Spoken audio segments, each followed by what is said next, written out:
பக்கத்தில் கொடுத்து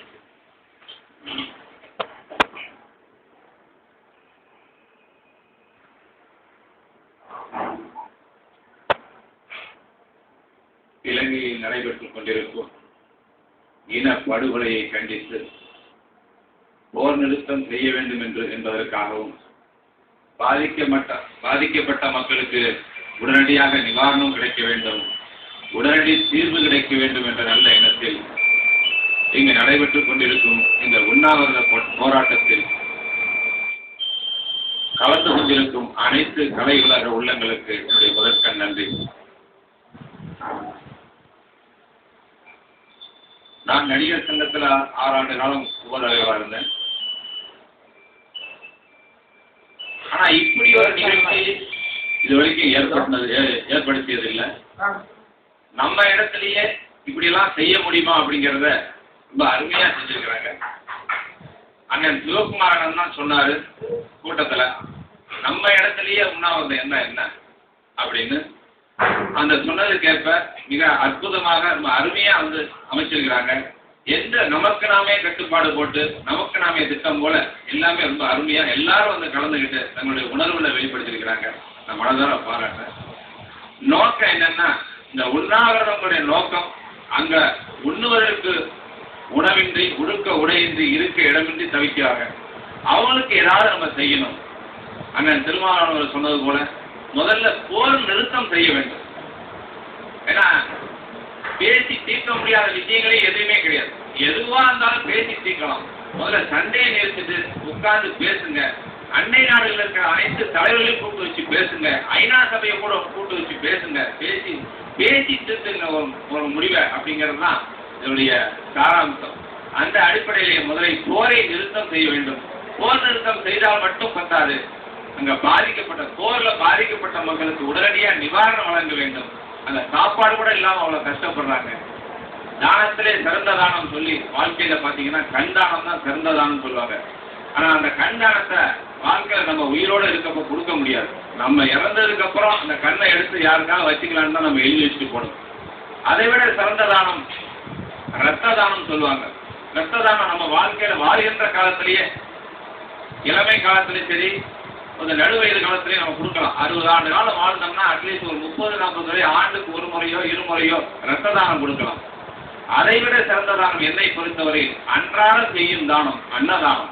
நம்மளை தேடி வர்றவங்களுக்கு ஒரு படி சோறு கொடுக்கலாம். 4 பேருக்கு சமைச்சுக்கிறோம்னா அது 5ஆவது ஆளா ஒருத்தர் சேர்த்து சமைச்சு நம்ம கொடுக்கலாம். அந்த மாதிரி அன்னதானம் தான் சிறந்த தானம்.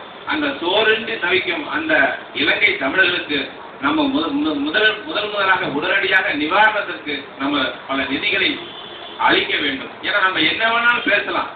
இங்க வந்தாரு அண்ணன் வெள்ளையன் அவர்கள் வந்தாரு, நல்லா பேசினாரு.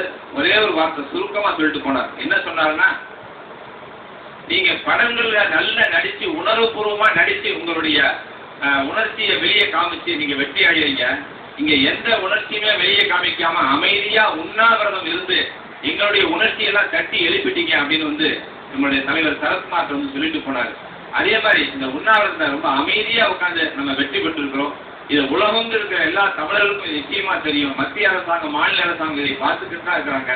இலங்கை அரசாங்கம் இதை பார்த்துக்கிட்டாங்க. இதுக்கு ஒரு நிச்சயமாக ஒரு தீர்வு காண வேண்டும். நம்ம ஒரு நாளைக்கு 8 மணி நேரம் தூங்குறோம். ராத்திரி 10 மணிக்கு படுத்தா காலைல 6 மணிக்கு எழுந்திரிக்கிறோம். அதே மாதிரி நீங்க தூக்கத்தை கணக்கு போட்டு பாருங்க. 8+8+ கணக்கு போட்டு பார்த்தீங்கன்னா ஒரு சராசரி மனிதனுடைய வாழ்க்கை 60 ஆண்டு காலம். அதுல 20 வருஷம் நம்ம தூக்கத்துல போயிடுது. மீதி இருக்கிறது 40 வருஷம். இந்த 40 வருஷத்துல குழந்தை பருவத்துல இளமை காலத்துல எந்த வேலை வெட்டிக்கு நம்ம போறதில்லை. எல்லாம் அப்பா அம்மா பார்த்துக்குவாங்க. அப்ப 10 வருஷம் போயிடுது. மீதி இருக்கிறது 30 வருஷம். அந்த 30 ஆண்டு காலத்துல வயதான காலத்துல முதியோர் காலத்துல நம்ம எந்த வேலை வெட்டியும் செய்யறதில்லை. எல்லாம் நம்ம ஃபுல்லா பார்த்துக்குவோம் அப்படின்னு விட்டுருவோம். அப்போ 10 வருஷம் போயிடுது. மீதி இருக்கிறது 20 ஆண்டு காலம் தான். அந்த 20 ஆண்டு காலத்துலதான் 4 பேருக்கு நல்லது பண்ணி, தாய் தகப்பன் நல்லது பண்ணி, அண்ணன் தங்கச்சி, அக்கா தம்பி, சித்தம் பெரியட்டும், மாமச்சா, பங்காளி, பக்கத்து வீட்டுக்காரன், ஏற்று வீட்டுக்காரன், வேண்டியவன், வேண்டாதவன் எல்லாத்தையும் நல்லது பண்ணி இப்படி ஒருத்தர் இருந்தா, அப்படி வந்து வாழ்ந்தா, அப்படி செத்தா, நம்ம செத்ததுக்கு அப்புறம் நம்ம பேர சொல்லணும். அந்த மாதிரி ஏதாவது சாதிச்சு போனான்னு சொல்லுவேன். அதே மாதிரி நம்ம சாதிக்க வேண்டும் என்றால், இலங்கை தமிழர் பிரச்சனையை தீர்க்க வேண்டும் என்றால், முதல்ல நம்ம பாக்கெட்ல இருந்து முதல்ல எடுத்து பணம் கொடுக்கணும். உணர்வு பூர்வமா நம்ம கொடுக்கணும். அது அண்ணன் விஜய் என்ன சொன்ன மாதிரி 1 ரூபாயாகட்டும், 10 ரூபாயாகட்டும், 100 ரூபாயாகட்டும், நம்ம மனசா நம்ம உழைச்ச உழைப்புல இருந்து நம்ம முதல்ல பணம் கொடுக்கணும். அந்த அடிப்படையில் தான் இந்த பணத்தை சேர்த்து முதலமைச்சர்கிட்ட கொடுத்து மத்திய அரசாங்கத்தை கொடுத்து அதன் மூலியமா உடனடியாக நிவாரணப் பொருள் கொடுக்க வேண்டியது நல்ல இடத்துல இதை சேர்த்துருக்கோம். நம்ம என்ன வேணாலும் பேசலாம், என்ன வேணாலும் உரிமையா பேசலாம், உணர்வா பேசலாம். அது அவங்களுக்கு மட்டும் அது பலன் அளிக்காது. அரசாங்கத்தால நடவடிக்கை எடுக்க சொல்லி வேண்டுகோள் வைக்கலாம்.